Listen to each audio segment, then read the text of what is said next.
Hello, everybody. Good evening. How are you? Believable. Very believable. Let you guys know about me. I was raised by a single mom. That basically made me cock block and footsie pajamas. That's what I was. I didn't know what dating was. I was 5 when my mom started dating. Some guy would come over and be like, cool, a new roommate. Don't touch my stuff. By the time I was 7, I was like a grizzled war vet. I was the one answering the door, smoking a Winston. Just all confident, like, what's up, Chief?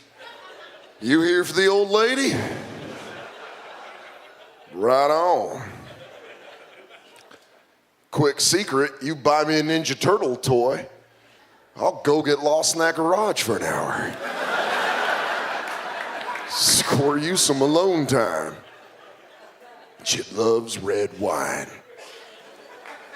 I think my generation sucks. If you're under 30, we are the cause of the fall of civilization. We are. We're ruining everything. My generation ruined the tattoo. We made the tattoo not scary. If you're a white guy under 25 covered in tattoos, guess what? I'm probably not afraid of you. If you're over 70 and you have tattoos, I am terrified of you. If you see an old man with like wrinkled skin and a bulldog on his forearm, that's a man that's watched death. I'm not scared of some 22-year-old, an arm covered in seaweed. This is a koi fish. It's my peace animal. Shut up, Caleb, all right? It's a medium coffee with no milk.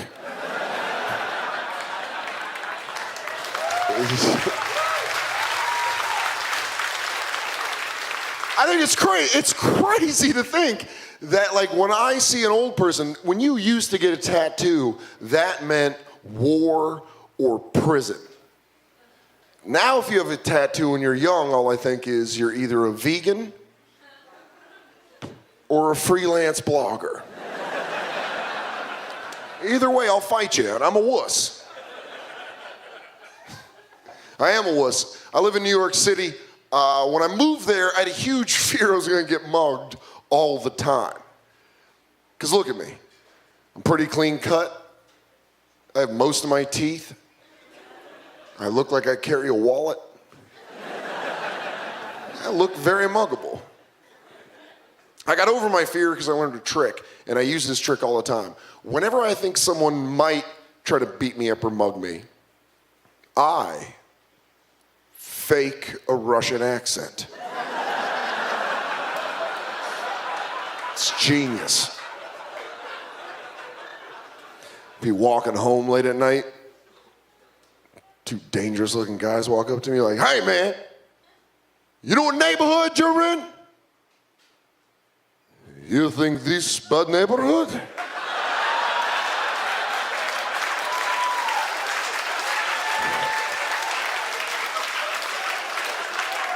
I make you pray for death. I don't think I'm gonna mess with this guy. He sounds way too comfortable with violence. Russians are the scariest white people. It's science, it's not me. I'm scared of Russian people to the point that if I was ever lost, like dangerously fearing for my life lost, I guarantee you I would not ask a Russian for directions. This wouldn't be soothing. Run up and be like, oh, excuse me, someone's chasing me. How do I get to the highway? The highway? Go down the street and turn corner.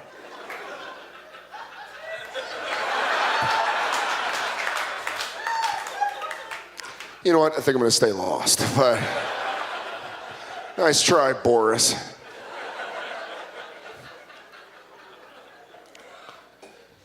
About a week ago, I legitimately had a 30-minute conversation with my friend about why Russian hip-hop has not taken off. You would think with that much street cred, probably because all their songs would just be 15 seconds. And you'd be like, I kill you, tell my friends we laugh. You're like, what? That was a whole song? I loved it. All right, thank you guys very much for listening to the show. Soder, ladies and gentlemen. I don't have TikTok on my phone. I don't have it. My fiance has it on her phone, and she shows it to me like I'm her fucking grandpa. She really does. She shows me TikToks, and I'm like, oh, and those dogs are friends? Oh, I like this one. TikTok's wild, dude. If you go on there, you see some crazy shit. There's a whole trend on TikTok. I'm making none of this up. There's a whole trend on TikTok right now where people are self-diagnosing themselves autistic. No doctor.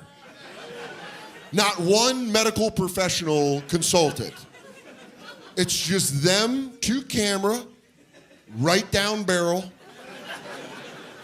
They have motivational music playing, and then they put text above their heads that they point to in like a real smug, shitty way. They're like,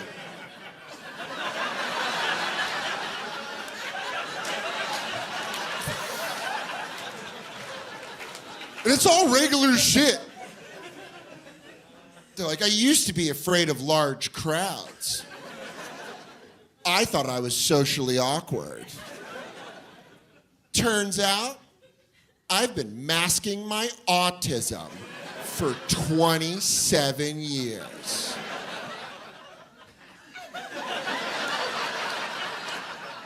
I'm autistic.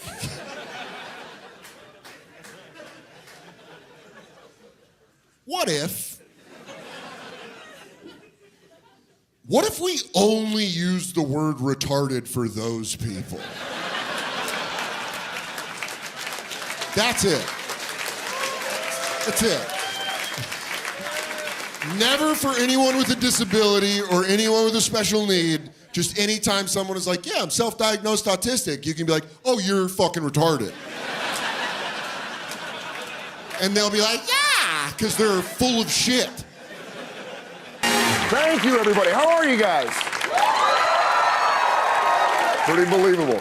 Let you guys know about me. I am 29 years old, and I am officially a part of the worst generation of all time. Yeah, we did it. Seriously, if you're under 30, you and I are slowly ruining everything. We ruined the tattoo. If you're a white guy under 25 and you're covered in tattoos, I'm probably not afraid of you. That's not how that's supposed to work. If you're over 70 and you have tattoos, I am terrified of you. If I see an old man with a faded anchor on his forearm, no thank you. That's a man that's watched death. Tell me I'm supposed to be afraid of some 19-year-old, arm covered in seaweed tattoos, taking an hour to explain what's on his body? Well, life's a journey. And that's why I have a koi fish, because it symbolizes peace. Shut up, Caleb. No one cares.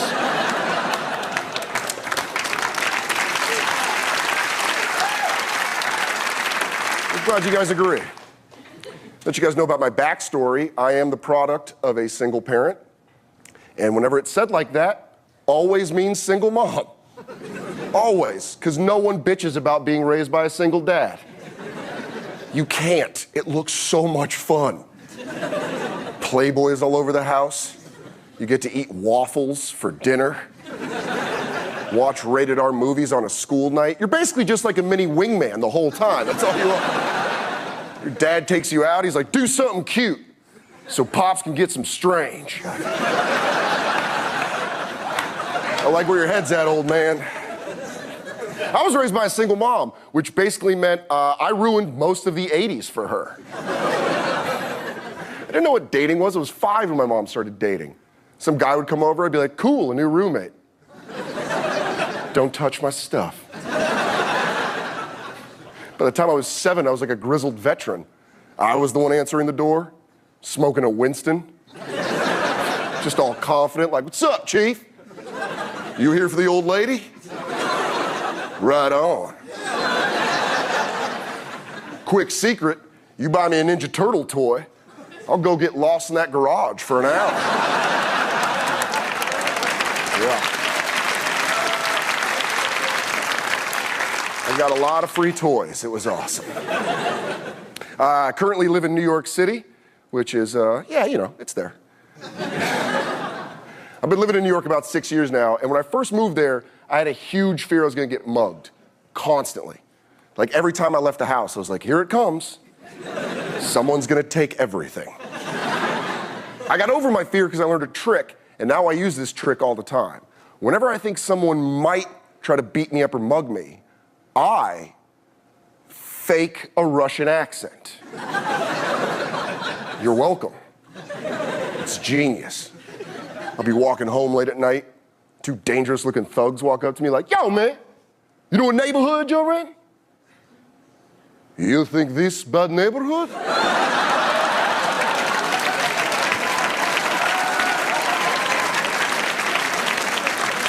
Russians are the scariest white people. They've earned it. I'm so scared of them that I guarantee you if I was lost, dangerously lost, there is no way I'd ask a Russian for directions.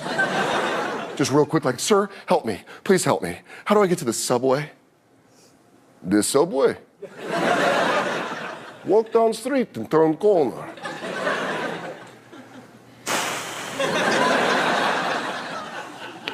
Yeah, screw that. I think I'm just gonna stay lost. Thank you guys very much. You guys are a great crowd. That's killer. That's great. Thank you very much. Fantastic. Good, sir. Oh, hello, everybody. How are you guys? Fantastic. Let you know, in case you were wondering, I do not have children. I don't trust them. They have sticky hands and they're full of lies. You call it imagination, I call it bullshit. That's what I call it. I just don't. I don't trust them. The main reason I don't trust them actually is just because their parents are my friends and they shouldn't be breeding. They're animals. And ultimately, that's the generation, like this new version, the 2013 model, no thank you. Because this is the generation that's gonna have to defend us against China. Do you feel safe? Feel safe knowing that? We're gonna have a whole army that's like, I would storm the beach, but I have a shellfish allergy. Feel comfortable knowing that? In 20 years, an entire military that can get wiped out with a bag of gluten?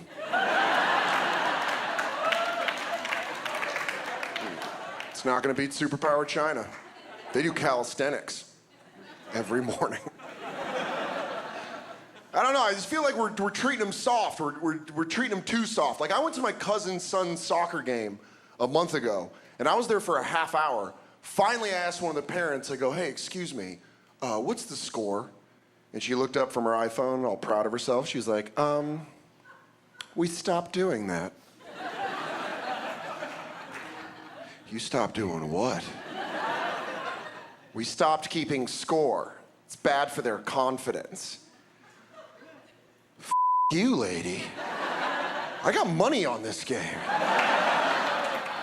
You think I just showed up to a park on a Saturday for fun? I put 300 on that orange team.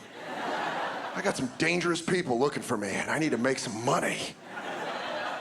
Why are we trying to stop kids from losing? You're supposed to lose when you're a kid. If you lose enough as a kid, you don't grow up to be an asshole. That's what happens. Like I played Little League football, and in 6th grade, my football team and I lost to another team 116 to 0. You don't even need to know sports to go. That's a messed up score. But I think it made me a much better adult because I learned about humility. Like, what if I would have won 116-0? I might be an asshole now. Or even worse, I might have grown up to be one of those guys who takes his shirt off like this. I might be one of those guys. I hate that guy. You're not supposed to have that much confidence. You're supposed to pull your arms through the sleeves and then turn off the lights before anyone sees your doughy torso. I don't do sit-ups, I got Netflix. It's way more fun. I don't know, I'm not really like an aggressive guy when it comes to like meeting women. You know what it is? I recently realized that I have a very medium sex drive. And that's okay. Do you know how awkward it got here when I said that? Every guy's like, I want to bang all the time. I don't know what this giant eunuch's talking about. Someone better get this sackless wonder off stage. Just saying, our culture is super sexed up. Everything's about sex. Like every commercial is like, you're an American man. You should want to have sex. You're like, all right. I'm trying to watch football right now. It's the Lord's Day. You're a dude, got a dick, want to bang? Like, what? I like to nap, too. Why can't you advertise like that? Drink a Budweiser, take a nap. Done. Done. It is fun going to bars and watching those alpha male douchebags hit on girls. Just walk up with their tight Ed Hardy shirts on, just, I'm so full of That's why I'm all veiny. It's the trying to escape. It's silly. It's silly. They say silly shit. It's like, hey, babe, come home with me. I'll bang you all night. Gross. First off, who's got that kind of upper body strength? If you say a sentence like that, you're committing yourself to a 5-hour locked push-up. If I tried doing that by minute 3, my arm would be doing that goofy, out-of-shape jiggle. It's like, I can't hold it. I can't hold it. You bang me. You gotta bang me now. Your turn. All I'm saying is, if you come home with me, the night might start with sex. Maybe. It's definitely gonna end in deep, deep sleep. That's how I hit on women. I'm like, you wanna sleep in, girl? Sleep in all day. Wake up, smoke a bowl, go back to bed. I am lazy. I don't know, I think it might be time to cut back or stop smoking weed. It's been a good run. I'm just not I'm not into it the way I used to be. Like when I first started smoking weed, I was very aggressive about letting everyone know. I was like, smoke weed every day. Smoke weed every day. And now I'm almost 30, I'm like, yeah, I smoke weed every day. It's kind of a problem. I have no motivation. God knows where my keys are. Because when you start, they warn you. They're like, don't do too much of this, or you're gonna become a pothead. You're gonna become a burnout. I used to hear that, and I was like, I'm never gonna become that. Ever. 5 days ago, I witnessed a car accident, and my only reaction was, oh, no. I am hungry. All right, thank you guys very much. You guys are a great crowd. It doesn't do it for me anymore. Porn doesn't do it. Doesn't get me off. Doesn't. I don't like it. You know what my new thing is? Now I watch emotionally moving videos on YouTube until I cry. Yeah. But I don't call it crying, because that makes it sound weak. I call it face coming. It's an orgasm for your soul. Why don't you try it? So yeah, I could go online and watch two chicks blow a dude. I could do that and touch myself like a caveman. Or I can go online and watch two animals that are friends that shouldn't be friends. I don't know why that sick elephant and that golden retriever get along. But my chest is tight. I might bust a face nut. Go ahead, watch people bang it out online. Good for you, watching that simple shit. I'll be watching soldiers surprise their families. Yeah, that's not the opposing catcher. That's your dad who was in Iraq. Why don't you hug on the pitching mound? I'm gonna face come all over my keyboard. It's always the same too. When you jerk off to porn, at the end it's always the same. You're just like, why did I do that? It's so gross. But when you face come to a real, watch a kid with Down syndrome read an acceptance letter into college. If that doesn't move you, you're a monster. You're a fucking monster. And then face come all over yourself, and then when you're done, you're like, there's some good in the world. I love my girlfriend. She saved me from a life of being single. I'm a pothead. I'm terrible at being single. It's not good to meet new people when you're always scared and hungry. I wasn't very debonair. If a girl wanted to successfully hit on me, she just had to slowly approach with a handful of trail mix. Just like, oh, you're a big guy, aren't you? With those yogurt clusters? Okay. Before I met my girlfriend, my best friend tried setting me up with one of her friends, and that's always a disaster. We got set up on a date. We were gonna go out. The night before, the girl texts me, is it a problem if I bring my two cats?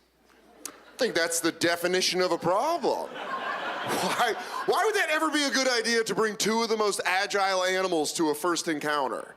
I do appreciate she led with crazy, though. That was very nice. It's refreshing, right off the jump, like I'm a cat lady. And you're like, we'll deal with that. That's what dating should be. You should lead with crazy. Don't lie to someone and then 7 months in they realize you're a garbage dump. So we should just say the craziest shit and see who sticks around. Right on the first date, be like, how do you feel about night terrors? Because if this goes well, in 3 months, I will wake you up screaming at nothing. I hope you have a solid defense out of a deep sleep, because I'm about to go buck fucking wild, so. It's almost worse sometimes to witness someone have a night terror than it is to have the night terror, because people who have night terrors, they don't really remember them. They wake up like werewolves with their clothes torn, just like, what happened last night? And then you're just standing there like, woo, you've got some demons. I'd speak to someone professionally. First time I ever saw someone have a night terror, I was 12 years old. I was spending the night at my best friend's house. I was a 12-year-old boy, so I was a boner factory at that point. That's not politically incorrect, that's science.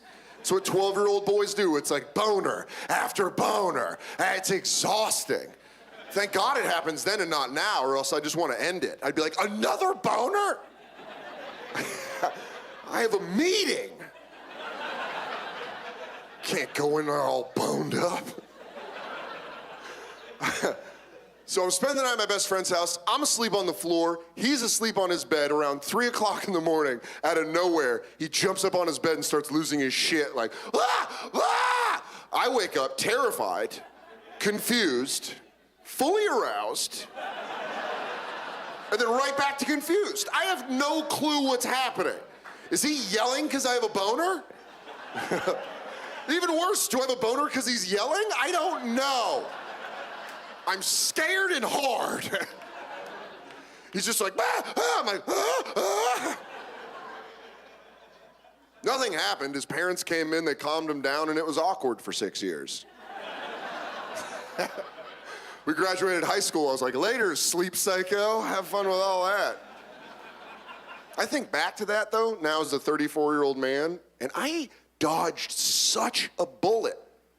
I got so lucky that in some way that didn't end up being like a real messed up sexual fetish. Because that's right when I was being formed. That's right when I was being programmed. Some tiny thing different happens. I go down a dark road. Like as he's yelling at me and I have a boner, if like a light breeze hits the back of my neck, I'm like, oh yeah. And then I'm going through my 30s, meeting up with prostitutes at roadside motels, like, here's what's gonna happen. We're both gonna go to bed. You're gonna lose your shit. I'll wake up harder than a diamond, and we'll fuck this out. Just some grizzled prostitutes like, oh, you want the night terror? Okay. Yeah, just. Weird right now, but I'm not fucking dead. I'm here. I'm telling the story. All right? You can unclench your buttholes. This isn't ghost comedy. I've been there for 10 years. Originally, I'm from Denver, Colorado. I grew up in Aurora. Yeah? People stop cheering after you say that. But for 5 years, I lived in Tucson, Arizona, which, that's the reason there's one applause to that. That's a real niche group. There are good people in Tucson, but I found most of them to be angry, sunburnt white people. Just walking around like, oh, these Mexicans. You're like, yeah, it used to be Mexico.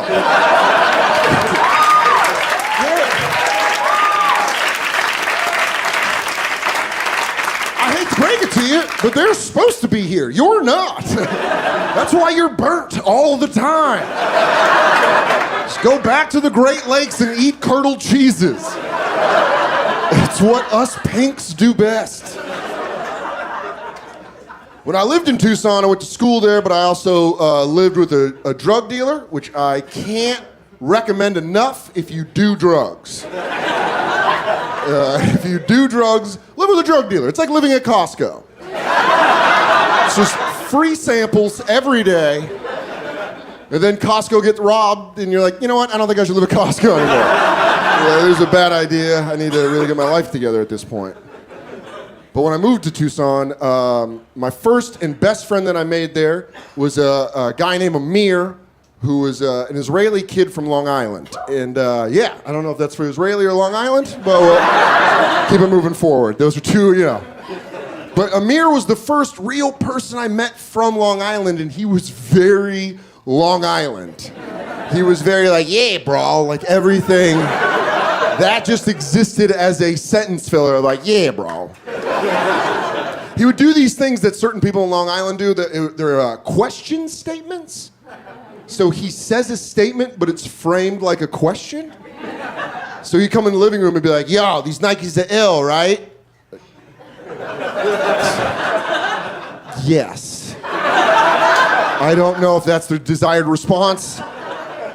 Amir was very good at selling weed. He was very good at it. It was a natural habit that he just picked up and ran with. Freshman year, it started at, 20 bags and then eighths. And then sophomore year, it was like quarters and half ounces. Then I moved in with him, and it went to like ounces to quarter pounds. Then our lease ran up, but the furniture was getting good, so I, released. I was like, yeah, let's keep going with this. He started getting to like pounds, and then, he got a fish tank. Hey, drug dealers, stop with the fish tanks. It's hacky now. It's also stupid. You're gonna have a flood. Care about your other possessions, please. I'm sorry. I'm really hyped up about this, as you can tell. But I didn't have to sell drugs. I just smoked his weed and looked at his fish tank. So it was a pretty good fucking deal. One day I'm going to do laundry. I'm a broke college student. I have 6 loads of laundry in 6 plastic bags, like I'm fucking moving out of a girlfriend's house who has a drug problem. It's like, I'm serious, Donna, I am gone now. But I fill up my car, I go I go to the bank and I turn $10 into $10 in quarters. At the time, I'm wearing cargo shorts, a liquor t-shirt, and a swimsuit as underwear. Because it was laundry day. I'm not that giant of a piece of shit where I'm just like, oh, I can take a shower with it on, it washes it, it's pretty much, you know. It just takes care of itself. So I go and I change $10 into $5 in quarters, which I put on my right leg, and $5 in quarters that I put on my left leg. So when I walk around, it makes a noise like, shh, shh. I sound like the shittiest sheriff in the West. It's like, oh, hello. It's just awful. It was awful. So I have my pockets of change. I get to my car, and Amir calls me, and he's like, yo, we're getting robbed? And I'm like, I don't... Is that a question or a statement? You got to tell me right now, because this is very dangerous. He's like, yeah, I was going to do a deal, and these guys came by, and, you know, I think they're trying to rob me. So, you know, I called off the deal. And I'm like, all right. He's like, well, you drive around the neighborhood and see if they're there or not. Which, sure, whatever.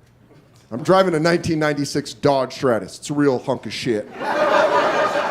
So I probably just look like feds to them. But I do a lap. I don't see anybody, so I pull into our carport that's under our apartment, and standing there when I get out of the car, the first guy's like this 6'4" piece of white trash. Like, you gotta understand something about me. When I was a little kid, my dad moved to this town in Northern California that grows like the biggest pieces of white trash. So at 33, I like to fancy myself a little bit of a white trash sommelier. And this guy was just a top shelf piece of shit. He was covered in tattoos that I can only describe as Mountain Dew tattoos. The same way an adult would like drink a whole can of Mountain Dew and be like, put fireballs on my elbows. I don't know. That doesn't sound right, but sure. And standing with him is this 5'4" Southside Tucson cholo, blood in, blood out, like, what's up, white boy? Like that, like, oh, hi. No habla. They're standing there, and I get out, and the little cholo's like, hey, man, Tommy Green live here? I'm like, that's a terrible fake name, and no. If you're gonna rob a drug dealer, change up the fucking email. Like, if there was robbing a coke dealer, he's like, hey, Mark Blow here? Like, clearly a synonym for what you're trying to get from. But I'm like, no one's here. So they leave. They both of them walk off. I go upstairs, and Amir's there, and he's like, yo, did you see anybody? And I tell him, I'm like, yeah, it's a big piece of white trash. Little fucking blood in, blood out. And he's like, yeah. He's like, yeah, yo, those are the guys. And I'm like, ah, shit, well, they're gone. They left. We look out, we don't see them. So, you know, we do what drug dealers and their roommates do, and we smoke weed and play PlayStation for 2 hours. I'm about to smoke a cigarette, and I grabbed the barbecue lighter that I use to smoke cigarettes, because I'm a little bit of garbage myself. And Amir gets a call, and he's like, yo, the deal's back on. They want to do the deal for £5, but they're going to do it. What I'm going to do is I'm going to walk to the street and then get in the car. And I'm like, okay. And he's like, yo, will you walk me to the car? And I'm very high, and on weed and victories of Madden. If Amir watches this, he knows I'm telling the truth. I ran that shit. But he's like, yo, will you walk me to the car? You're gonna smoke a cigarette? And I'm like, all right. And then as I go to the door, he goes, yo, get the gun. Now, if you've lived in Arizona, you know how insanely easy it is to get a handgun. It's like buying socks. You just walk in, you're like, gun, and they're like, here's your gun. And you're like, this is pretty dangerous. But I was with Amir, and we went to a gun show, and I'm not joking. The first thing he said to the first gun dealer he met was, yo, what's your cheapest gun? And you're like, that's not what I want to hear as the person that lives next to you and knows you're buying this for self-defense. What he did is he did buy the cheapest gun possible. It had a metal slide, but a plastic handle. He bought a plastic gun By the way, we took it to the range. It never shot straight. The bullet always bent like some trick shot in an action movie. We're like, ah! So Amir's like, yeah, I'll get the gun. And I tell him, I'm like, I'm not fucking using that thing. And he goes, and then with this like aggressive Long Island energy, he's like, yo, you dick. Like he was mad at me. He was mad at me for questioning why I didn't want to bring a gun to a drug deal. And he's like, yo, you dumbass. What'll happen is if they got a knife and you show them the gun, then they're gonna be scared and they're gonna leave. And for some reason, I believed that rock, paper, scissors fucking, like, I was like, oh yeah, that sounds correct. So I put the gun in my cargo shorts. I grabbed the Camel Light and the barbecue lighter. Amir has an athletic bag full of 5 pounds. He walks out in front of me now. I have $10 and quarters on me. You can hear me coming from a mile away. When I walk, I sound like a knight in shitty chainmail. It's like...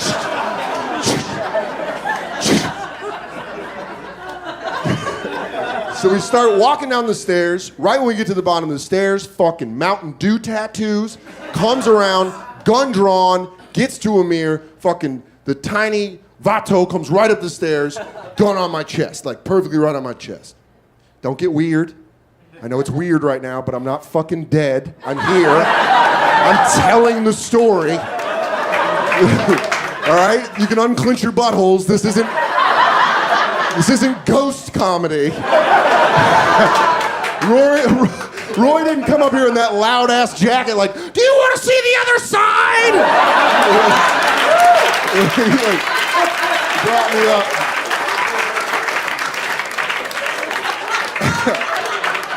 So I got a 45 pointed right in the middle of my chest. And I'm a child of the 80s. I grew up with Schwarzenegger movies and Stallone movies, and always in those action movies, when a bad guy pulls out a gun on the hero, they always say some cool shit like, you better use that.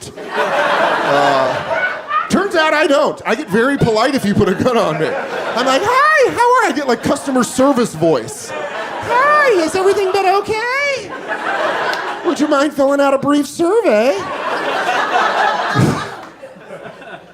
And as I do that and I lift my hands up, I've already blown the rules apparently of a robbery because this guy's furious that my hands are up. He's like, put your fucking hands down, put your fucking... I'm like, all right, shit, I'm sorry.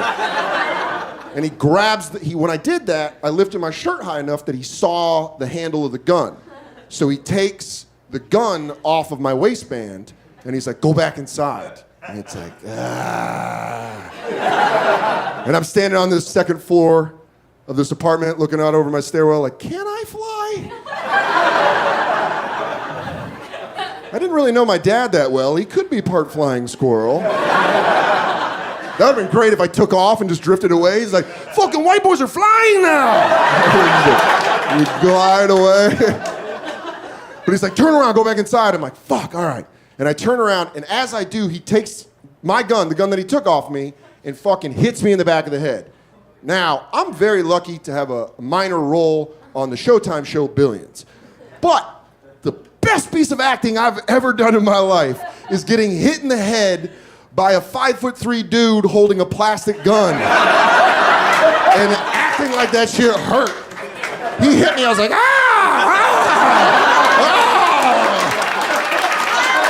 you're so strong. You swing it like a Norwegian god swings a hammer. So I go to the ground, and immediately right when I go to the ground, he puts me, he pulls out zip ties, he zip ties my arms behind my back, he duct tapes my legs together, and then he pulls out an army duffel bag and just starts ransacking our apartment. If I could Yelp a robbery, 5 stars. Guy brought his own material. He was prompt. He was direct. He had clearly done this before. It was the mark of a true professional. He starts robbing, he goes around our house, he grabs everything, and then he starts taking his 45 and coming over to my head, and he starts going, where's the money, white boy? That is the creepiest laugh to have at that point. That sinister-ass laugh from behind me. For First off, from telling this story, you know I don't trust anyone behind me like an old mafia boss. I don't like anyone sitting behind me. Then I hear him go, ha, ha, ha, ha. Of course you were scared. You felt your life fleeing from you. He takes the 45 and he keeps going up to me and he keeps like pushing it on my temple going, where's the money, white boy? Where's the money, white boy? Now, I'm fine being called white boy. I've been called white boy my whole life. The only time it stings is when I know for a fact I'm a foot taller than you. He's like, where's the money, white boy? I'm like, I could so dunk on you.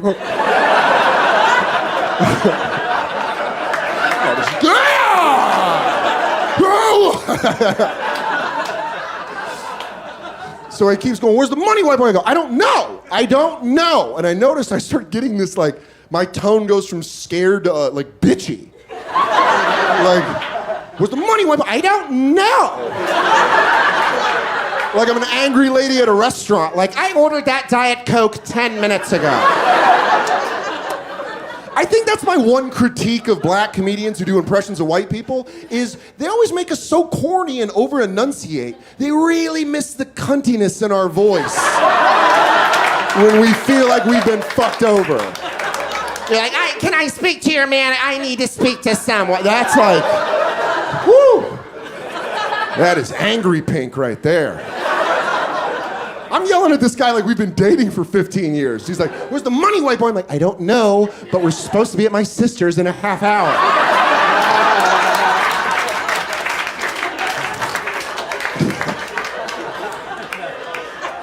So he takes my keys, and he takes my wallet, and the wallet that I had at that time, a girlfriend had bought me. Pulp Fiction's one of my favorite movies of all time. And yeah, my girlfriend bought me the bad motherfucker wallet. And then I ran into a bad motherfucker. And that is how you define irony, is when someone takes a joke wallet off you that's supposed to be interpreted as badass. This guy was like, oh, this guy sucks at being a badass. And then he takes my keys, and he's like, don't fucking move. And he goes downstairs, and I hear him start my car. And if you drive a piece of shit, you always kind of want it to get taken. Like I heard him start that car and I was like, yes. Fucking Toyota Tacoma, 2-seater. I'm already thinking about the truck I'm gonna buy. It's perfect for the desert, it's fucking affordable, and I looked at the Kelly Blue Book, right in my range. He comes back upstairs, he goes, you fucking move again, white boy, I'm gonna fucking kill you. I'm like, all right, I'm sitting here. He goes downstairs, I hear him turn the car into reverse, and I hear him pull away, and immediately think, did you rob me? Or did I rob you? And then I realized I'm wearing swimsuit as underpants, and he just took all my laundry, and I was like, I think you just robbed me. I'm gonna have to wear these for the foreseeable future. I count to about 30, 35, and then I, just pure adrenaline, break the plastic restraints, hop over to the door, lock it, and light up that Camel Light. Because there's not a better cigarette than after you've had a gun pointed at you. Where you're like, oh, that's flavor country. As I light up that cigarette, I see my cell phone. It's a flip phone because it's 2004. It's dancing. It's like, and I don't know the number, and I pick up, and all I hear is, yo, are you dead? I'm like, yeah, Amir, there's good cell phone reception in heaven. He's like, yo, that guy came around the corner, I just got rid of the bag, and I jumped and ran around the corner. Where are you? I'm like, in our apartment. I explained, like, the guy took our car. We're gonna have to call the cops, because he's got my car, and I gotta report this car stolen if I'm gonna get that 2-seater. We come back, we clear the drugs out of the apartment. I call the cops, they take down a report, all this shit. 2 weeks later, I'm at a bar in Tucson, Arizona, and I get a call on my cell phone. I'm like, Mr. Soder, it's the Tucson Police Department. We have found your 1996 Dodge Stratus. I don't think my response was supposed to be, fuck. All right. He waits a second, he goes, Mr. Soder, also here in the police report, says your wallet was stolen. Can you describe it for me? Yeah, it's the one that says bad motherfucker on it. And the cop without a minute to beat just goes, well, clearly you met a pattern, motherfucker. And you're like, no. Yeah, a cop or an open micer? Who the hell makes that kind of an inappropriate joke to a robbery victim? But all right, I'll take it. That's the thing, man. Like, you know, I've told this story several times to my friends, and there's always this part where I have to explain that comedians, we use our sense of humor as like a self-defense mechanism. When fucked up shit happens to us, we try to make ourselves laugh, and that just kind of makes it better. I made myself laugh during the robbery, and all my friends are like, yeah, you should get checked. That's fucked up. But what happened was, during the robbery, when he had the 45 on my head and he kept going, where's the money, white boy? Where's the money, white boy? I was like, I don't fucking know. And finally he goes, where's your money, white boy? I go, I don't have any, I'm broke as fuck. Because I was. He hears that and he goes, I find more than $1 on you, I'm gonna fucking kill you. To which my response was, does change count? You have never seen an angrier criminal than someone waiting around, pockets full of change, searching for a lost dollar. The anger on his face, like I was just some disappointing white pinata. We're like, this guy fucking sucks. All right, you guys were a lot of fun. Thank you very much.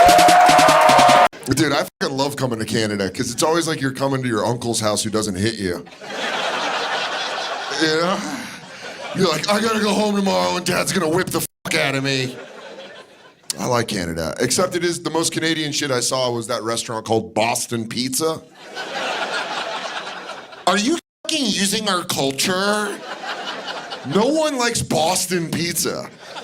Even people from Boston are like, horrible, kid. That'd be like if we had a steak place called like Quebec Steaks. You guys would shit blood out of your pee holes. Like, it's fucking Alberta beef and we fucking love it. Pussies don't even put steroids in your cows? What's that? Someone keeps talking. Are you gonna be a problem? You've responded to everything I've said. I'm gonna find out your special needs and it's gonna fuck up the whole show. You're gonna be like, he likes to talk back. It's how he socializes. What's that? You shiver when you pee too? Oh, you're referencing stuff that no one knows what you're talking about. You're heckling me from other podcast appearances? That's some shit I've never... Good job, Canada. I've never had that heckle. Never had someone bring up a conversation. Are we dating? You brought up a conversation I had 2 weeks ago? Like, you don't remember saying that? I thought you fucking listened. All right, are we cool? I feel like you're a little upset. I just did the walk-in cooler with the girls. You did the walk-in cooler with the girls? That's what I go back to, yeah. What, you would take girls into the walk-in cooler? Now we do whippets. You do whippets in the walk-in? Who are you, the coolest guy in the world? Who's pulling women into a walk-in cooler thinking they're not gonna get murdered? How would you get them to go in the walk-in cooler? I was washing dishes. You're a dishwasher pulling puss? You must have a fucking 20-inch cock. That's insane. This guy's washing off plates. He's like, you wanna go fuck in the walk-in cooler? Those women are like, well, I did hear he has a baby arm for a cock. That's so funny. What a terrible place to take a woman to get her horny. You live in an interesting... What do you do now? Plumber. You're a plumber? Hell yeah, dude. You make good money? You ever unclog something where you judge the person that hired you? Do you ever have a shit come out and you're like, you're a fucking animal? How large is your asshole, miss? You compacted this toilet harder than I've seen grown men. What's the grossest thing you found in someone's toilet? I don't know, like daughter's bathroom. And like Daughter's bathroom doesn't make sense. Is that a thing in Canada that I don't know what it means? You're like, you never heard of a fucking daughter's bathroom guy? You pulled out condoms of the girl's toilet with the dad standing there? That's pretty awesome. Honestly, the only reaction to that is you look at the dad and you go, at least she's being safe, huh? It looks like your daughter has a healthy libido, sir.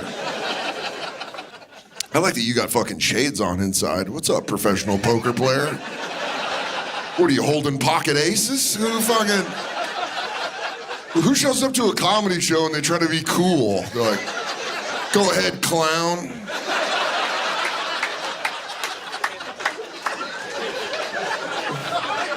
Your fucking move.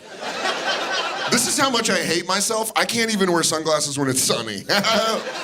The second I put them on, I'm like, who the fuck am I? Squinting like a goddamn man. I get mad at commercials now. That's what getting older is. You yell back at commercials. You see one and you're like, no! I don't know what it is about that Kevin Hart DraftKings commercial. I know how much money is enough, Kevin? You're a fucking billionaire and you're pushing gambling onto your fans? We're acting like that's okay? Listen, in the 90s, commercials were for celebrities that couldn't work or were in trouble. And everyone was like, absolutely.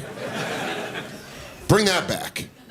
I would be absolutely okay with it if there was a title card that was like, Kevin Hart owes the IRS $250 million. And you'd be like, oh, then sign up with that code.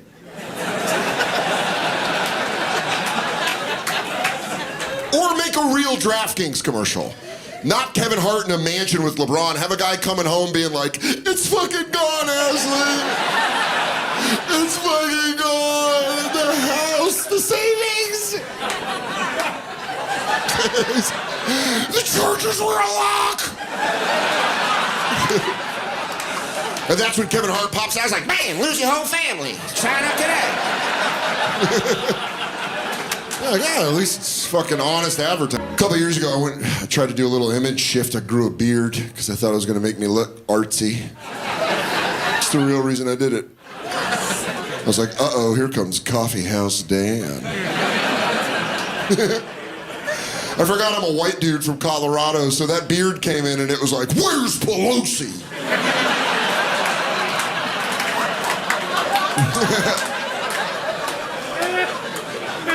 Me and my fiance were FaceTiming with my mom.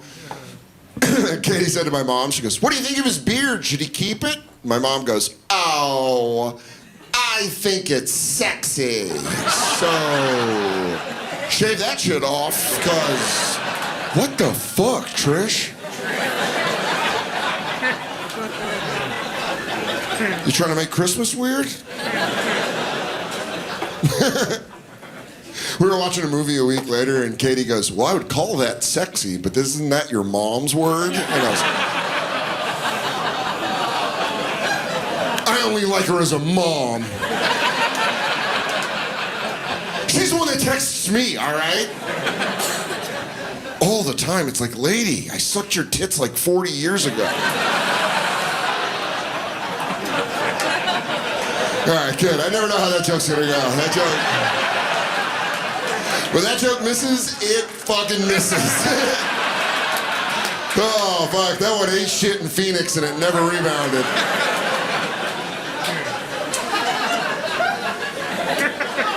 Guess they're a formula town, you know?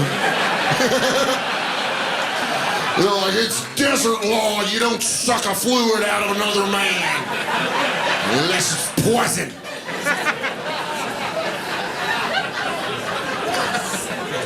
No, I don't give a shit about breastfeeding. Just chill out if the kid gets big, you know? I don't know if you've ever seen that. People like, if, you know. If they can walk, just stop. Dude, I say that because I used to wait tables, and you know when you're a waiter, you have to put on that, like, hooker voice to get better tips? You know what I'm talking about? When you walk up to the table, you have to be like, hey, guys! When in reality, you want to be like, what do you fucking idiots want? No, you do. You have to walk up to the table and be like, our chicken quesadilla is a little slice of Mexico. Woo! That's how it feels. So at a 5-top, I'll use industry terms, it's a late show. At a 5-top, and I was hitting them with the specials, right? Just going around hitting with the specials, and as I worked my way around the table, I finally noticed a woman was breastfeeding her 10-year-old son? That'll pull you out of that waiter voice pretty fucking fast. You're like, our final special tonight. What the fuck are you doing? Stop doing that. Dude, it was a kid on his mom's leg, like a saddle. Both feet touching the ground. He was holding the boob. He was like, what's up, big dog? You want to grab me some cookies with this milk, or are you just going to walk? That's one of those ones as a waiter where you were like walking back to the kitchen and you see another waiter, you're like, go by 312. Yeah. I'll drop your tips off. You need to see this. There's a small man eating out of a tit.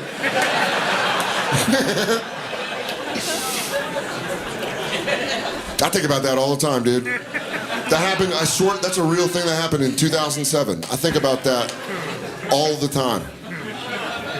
That kid would be 28 years old right now. It's a 28-year-old man walking around with the strongest bones on the planet. That's his party trick. He's like, grab that metal bat, hit it. Suck my mom's tit until I was 15, dude.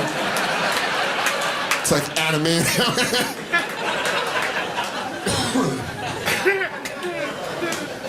I got like blackout drunk that night when I was waiting tables, and like I was trying to tell other people I worked with, and it sounded like I made it up. I was like, oh man, yeah, boo, and they're like, I just hit 12 years of quitting drinking, and it's stories like that where I was like, maybe that was probably the. Oh, you don't know it. This is the worst smattering of applause. Philly's like, yeah, I probably should be mad at you, right? I currently live in New York City, which is, yeah, you know, it's there. I've been living in New York about 6 years now, and when I first moved there, I had a huge fear I was gonna get mugged, constantly.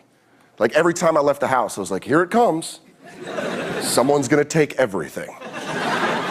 I got over my fear because I learned a trick, and now I use this trick all the time. Whenever I think someone might try to beat me up or mug me, I fake a Russian accent. You're welcome. It's genius. I'll be walking home late at night, two dangerous looking thugs walk up to me like, yo man, you know what neighborhood you're in? You think this bad neighborhood?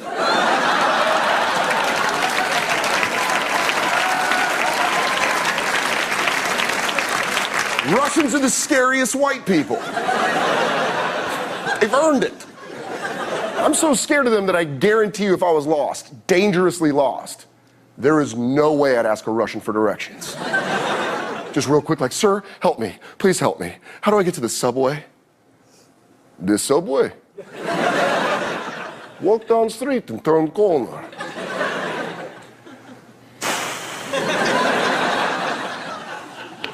Yeah, screw that. I think I'm just gonna stay lost. Thank you guys very much. You guys are a great crowd. I'm a very lucky man because I have a girlfriend. A lot of times, you know, comics say that as a way to like shit on their significant other, but I love my girlfriend. She saved me from a life of being single. I'm a pothead. I'm terrible at being single. It's not good to meet new people when you're always scared and hungry. I wasn't very debonair. If a girl wanted to successfully hit on me, she just had to slowly approach with a handful of trail mix, just like, oh, you're a big guy, aren't you? No. With those yogurt clusters? Okay. Before I met my girlfriend, my best friend tried setting me up with one of her friends, and that's always a disaster. We got set up on a date. We were gonna go out. The night before, the girl texts me, is it a problem if I bring my two cats? I think that's the definition of a problem. Why would that ever be a good idea to bring two of the most agile animals to a first encounter? I do appreciate she led with crazy, though. That was very nice. It's refreshing, right off the jump, like I'm a cat lady. And you're like, we'll deal with that. That's what dating should be. You should lead with crazy. Don't lie to someone and then 7 months in they realize you're a garbage dump. So we should just say the craziest shit and see who sticks around. Right on the first date, be like, how do you feel about night terrors? Because if this goes well in 3 months, I will wake you up screaming at nothing. I hope you have a solid defense out of a deep sleep, because I'm about to go buck fucking wild. So it's almost worse sometimes to witness someone have a night terror than it is to have the night terror, because people who have night terrors, they don't really remember them. They wake up like werewolves with their clothes torn, just like, what happened last night? And then you're just standing there like, woo! You've got some demons. I'd speak to someone professionally. First time I ever saw someone have a night terror, I was 12 years old. I was spending the night at my best friend's house.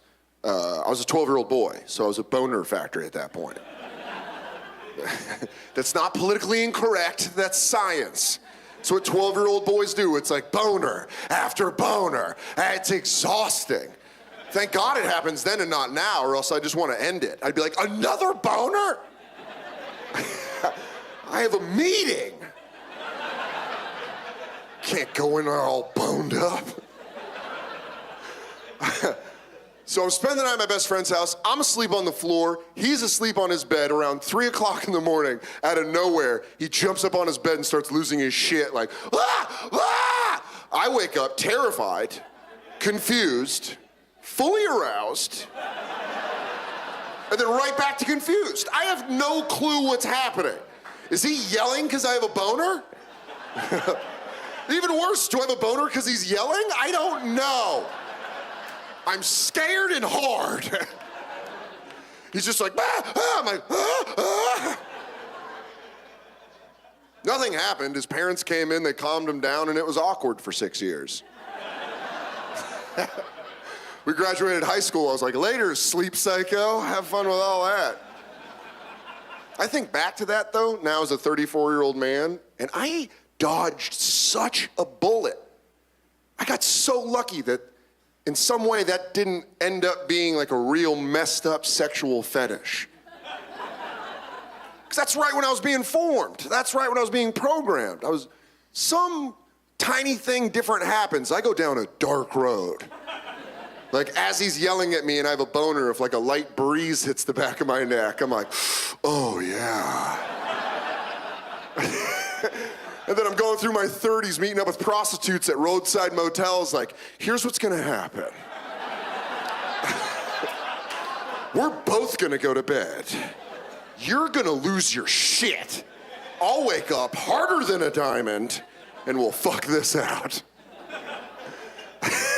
Just some grizzled prostitutes like, oh, you want the night terror? Man, I was really worried about eating shit on those stairs. So it's already a win. I feel good. I'm a very lucky man because I have a girlfriend. A lot of times, you know, comics say that as a way to like shit on their significant other, but I love my girlfriend. She saved me from a life of being single. I'm a pothead. I'm terrible at being single. It's not good to meet new people when you're always scared and hungry. I wasn't very debonair. If a girl wanted to successfully hit on me, she just had to slowly approach with a handful of trail mix, just like, oh, you're a big guy, aren't you? With those yogurt clusters? Okay. Before I met my girlfriend, my best friend tried setting me up with one of her friends, and that's always a disaster. We got set up on a date. We were gonna go out. The night before, the girl texts me, is it a problem if I bring my 2 cats? I think that's the definition of a problem. Why would that ever be a good idea to bring 2 of the most agile animals to a first encounter? I do appreciate she led with crazy, though. That was very nice. It's refreshing, right off the jump, like I'm a cat lady. And you're like, we'll deal with that. That's what dating should be. You should lead with crazy. Don't lie to someone and then 7 months in they realize you're a garbage dump. So we should just say the craziest shit and see who sticks around. Right on the first date, be like, how do you feel about night terrors? Because if this goes well, in 3 months, I will wake you up screaming at nothing. I hope you have a solid defense out of a deep sleep, because I'm about to go buck fucking wild, so. It's almost worse sometimes to witness someone have a night terror than it is to have the night terror, because people who have night terrors, they don't really remember them. They wake up like werewolves with their clothes torn, just like, what happened last night? And then you're just standing there like, woo! You've got some demons. I'd speak to someone professionally. First time I ever saw someone have a night terror, I was 12 years old. I was spending the night at my best friend's house. I was a 12-year-old boy, so I was a boner factory at that point. That's not politically incorrect, that's science. It's what 12-year-old boys do. It's like boner after boner. It's exhausting. Thank God it happens then and not now, or else I just want to end it. I'd be like, another boner?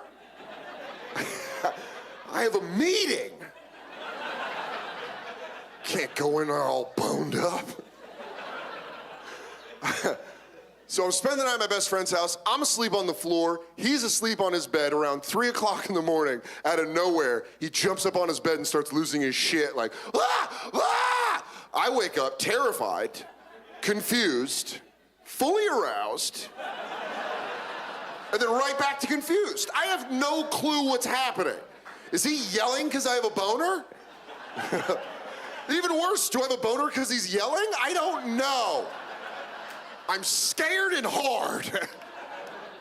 He's just like, ah, ah, I'm like, ah, ah. Nothing happened. His parents came in, they calmed him down, and it was awkward for 6 years. We graduated high school. I was like, later, sleep psycho. Have fun with all that. I think back to that, though, now as a 34-year-old man, and I dodged such a bullet.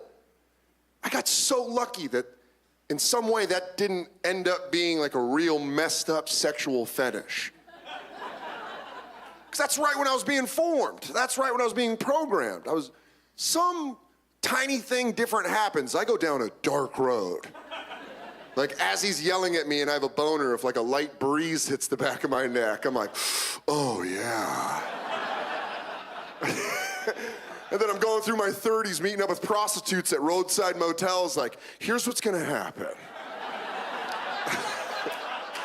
We're both gonna go to bed. You're gonna lose your shit. I'll wake up harder than a diamond, and we'll fuck this out. Just some grizzled prostitutes, like, oh, you want the night terror? Okay. Yeah, just